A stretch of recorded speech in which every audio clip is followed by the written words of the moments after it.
Hi. So now what I'm going to share with you are the top 10 things that I did when I was a party promoter.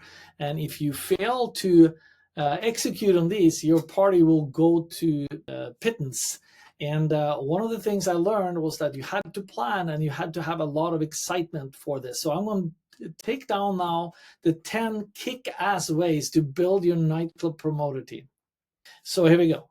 So everything starts with your enthusiasm, okay? You must be enthusiastic yourself. And if you're not, forget about it. How are you going to then get other people excited about your party? So Einstein said something like, nothing great happens without enthusiasm. And you have to find that in yourself as well. If you don't, forget about it. So this is like key number one.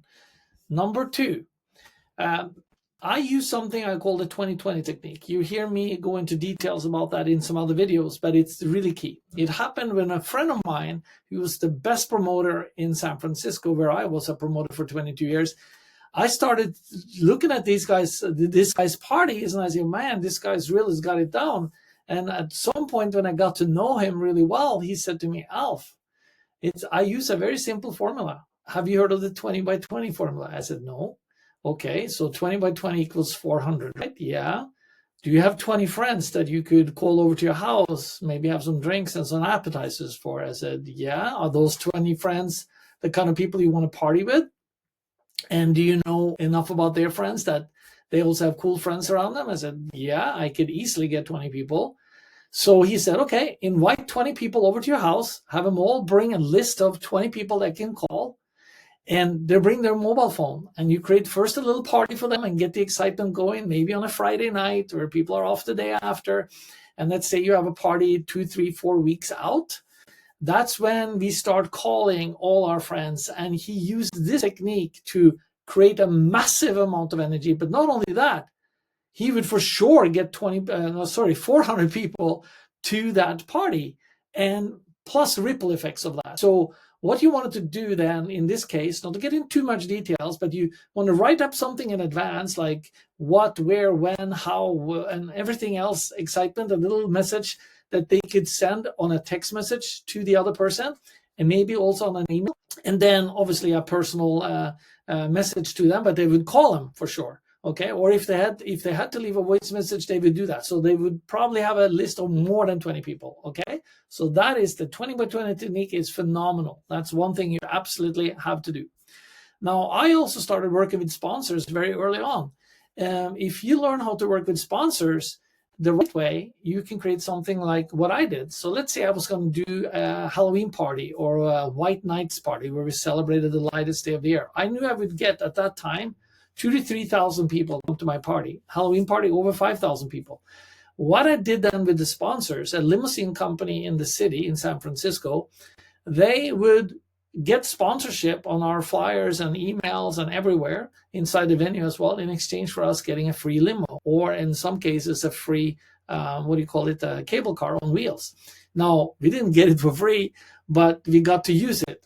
So I would then invite 15 of the most beautiful girls on my list and 5 guys. Let's say we could be 20 people in a limo, which is normally the case. I would then set up again a pre-party at my house or somebody else's house, where we would have pizza and drinks and more drinks with us in the limo. And then we'd go from club to club and bar to bar and promote. And in this case, for instance, when it was summer's, White Nights, which is the lightest day of the year, we all dressed in white because that party the theme was a white. So everybody would dress in white. We would all dress in white, and we would go out in this limo maybe 2 to 3 weeks before the party to create even more momentum. And we would pass out flyers and VIP passes. We would actually even wear wigs so that we would stand out in a crowd wherever we went in. And of course, we got a lot of attention, and people saw us there, right? So that's really cool. So that's how you can work with sponsors. There's many other ways too. You can engage them. I'll talk to you about that a little bit later. I'm getting ahead of myself here. Then what we did very often, some of these people we brought with us in the limousine, they were also co-hosts. But let's say we had a Latin room. That person would be a co-host that hosted that room. And we had a European room. We had a 70s and 80s room. We had a Persian room. We had a Brazilian room. We had all kinds of music, sometimes 3, 4, 5 different rooms that we would take over at a hotel or venues. make those people your co-hosts. And even the people that came with you in the limo, put their names on the flyer, make it their party. Now people take ownership and they get excited. And those are the kind of things you do for when you ramp up for your really big events. And I would do them, maybe those big events would come around maybe every other 2 to 3 months. So that you don't do them too often in a year, but they're really big and they're great money makers. And you build your reputation on those and how good you execute on those things. And those are whole other things I'll talk to you about in another time. And right now, we're just going through some kick-ass ways to work with your promotional team, okay? So you also should promote through your DJs. And also, if you, let's say you have dancers, like we used to have Brazilian samba dancers would come in, or we would have a fashion show. And whoever provided the clothing and stuff for the fashion show, the stores, we would also promote through their list and they could tell all their customers, and of course leave flyers in their stores as well, and they will promote for us. And the DJ, sometimes if the DJ was really, really big and he had a big following, we'd pay him maybe another $500 just to do promotion for us. And even a small DJ will have a following. So think about it. You got to promote through those people that's going to be there, that have a take-in making or have a staking making this party happening, right? So that's how you have to think. And you have to be excited. If you're not excited, forget about it. So, and that's actually one of the, I'll talk about that a little bit.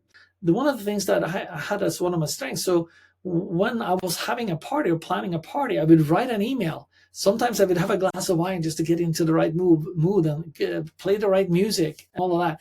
And I would write the email saying, my God, it's going to be this. There's going to be a fashion show. We're going to have, samba dancer is going to be at this new venue that's on the water. We got 4 different rooms with 70s and 80s, Latin music, European music, Persian music. I mean, the whole shebang. And I really get them excited about it. And we have, obviously, I had a red carpet outside. I had searchlights. I mean, the whole shebang, right? So, and sometimes we did special things that I used as in my email to market it and get people really excited. And we talk about sponsors, we talk about the people that are involved, the DJs, and we play it up. So you really got to really get excited behind the idea that you have yourself. Otherwise, who else is going to be excited, right? Sometimes you can also involve the venue. It depends on what kind of crowd the venue normally has at its place. So have a careful look at that, so that you don't, screw up and inviting the wrong people to your crowd. Then you'd rather tell the venue, hey, please, you don't need to promote. Okay, so you got to do a little research on that. Okay. Then, of course, you need to put messages in social media. Facebook, I remember, was quite big in the days when we did it. Instagram is big, obviously on your own website, and also text messages that you have as well. And that was the previous point. So you want to send out both emails, text messages, social media posting, and stuff like that. So let's look at the next one. So that comes down to the sponsors again. Happy hour. For example, let's say we were going to do a big party and we wanted to get the crowd in there early. We don't want people to show up at 11, 12 o'clock at night. No, we want to build the crowd from 9 o'clock when we usually open the door. Sometimes we open it at 8:30. We may have had a salsa class, a free class for people to learn how to dance salsa.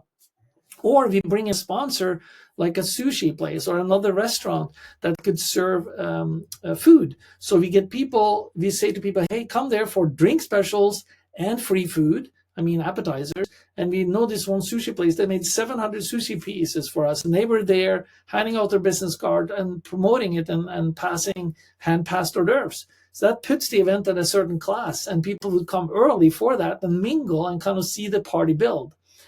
So those are whole other things that I'll get into with you later. So, but anyway, if any of you find this fascinating, which it is, and you want to talk to me in person or ask me questions, just comment below or click on the link to set up a one-on-one call with me. And I'm not going to sell you anything. I'm just going to see if this is something for you, because I'm doing coaching and stuff like that. I have a whole course on this as well. You also want to post on social calendars in the city. So if you find the right social calendar medium that posts your type of events, can post it there too. One of the things that I was priding myself on was that I promoted my parties through friends of friends. That takes you right back to the 20 by 20 formula. Those were close friends of mine. They were good friends of mine that I knew well, and they knew me really well. And we wanted to have like-minded people around us. actually catered to the, I would say, a little bit of high-end crowd, but educated, smart, fun, friendly, no bullshit with drugs and fights and guns and stuff like that. Knock on wood, I never had any of that at my parties. And I made sure that was the case going forward as well, because my name was my reputation. I could not take them to the best venues in town and have a bad reputation. So those things are just really, really key. So that's part of what you need to think about too when you do this type of promotion. I had something called a rip card. It's actually a card like this. So now I think it's mirror image. I'll turn it that way. This card is a perforated business card. There's a perforation on the middle.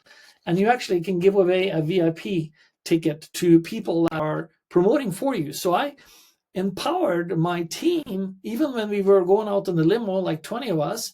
I say, hey, give these VIP tickets away to very select people. So let's say if they met a person that seemed very friendly, energetic, fit our crowd, and mostly we would go after the ladies, because it's all about the ladies in this industry, right? You have good-looking ladies at your parties, the guys will come and they will pay. So that's what we did, and in exchange for an email and a phone number and a name. So now we have a contact list that we could promote to even before the party started to new people.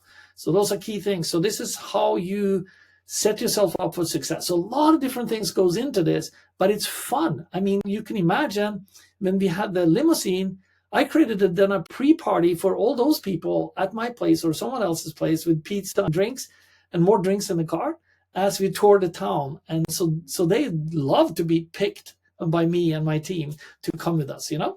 So that's a little bit about what I wanted to share with you today. As you can tell, there's a lot to learn and a lot to be had and a lot to do. And it's a lot of fun. And if you have any questions or things you didn't understand or suggestions that I hadn't thought of, because the industry changes, new channels appear, new ways of promoting or relate to people are changing all the time with the Gen X and Gen Zs and what have you. So, but I tell you one thing, one of the key things that I learned was to do the parties the appropriate way. And you'll see, I'll bring in things that some of you, the younger generation, haven't even thought of, that makes the party unique. I created parties where people made friends for life. This is now 2025. I did parties started back in the late 90s. I have people that met at those parties that are still friends. Some people got married, got a boy and girlfriend from it, and made relations and friends and found jobs and new friends to hang out with. So if you're one of those people that might struggle with not having a network, this is a great way to start. This is actually how I started. When I came to the US, I didn't have many friends. I felt like a little bit left outside. I came from a different culture. I was like, oh my God, how do I mix into this thing? And I've never been to the US before.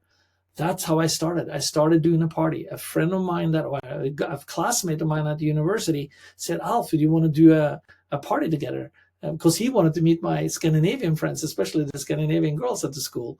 And I said, of course. So I said, and this is what we used to do back home too. We'd go out in groups. We didn't date.